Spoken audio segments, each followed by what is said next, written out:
நம் உணவுல ரொம்ப முக்கியமானது காலை உணவு. மிக மிக முக்கியமான உணவு 3 வேளையில சொன்னா காலை உணவு தான்.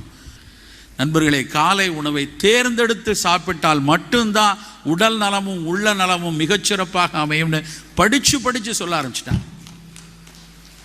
அந்த காலை உணவு எப்படியாக இருக்கணுங்கிறதுல ரொம்ப கவனம் இருக்கணும் பெற்றோர்களுக்கு. நம் முன்னோர்கள் சொல்லியிருக்காங்க, 2 பாயிண்ட் தான். பழங்களாகவோ ஆவியில் வெந்த உணவாகவோ இருக்கணும். காலை உணவு ரெண்டே ஃபார்முலா. காம்ப்ளானாகவோ போன்விட்டா இருக்கணும்னு சொல்லலை. பழங்களாகவோ ஆவியில் வெந்த உணவாகவோ. பழங்கள் என்ன பழம் வேணாலும், அருகாமையில் என்ன கிடைக்குதோ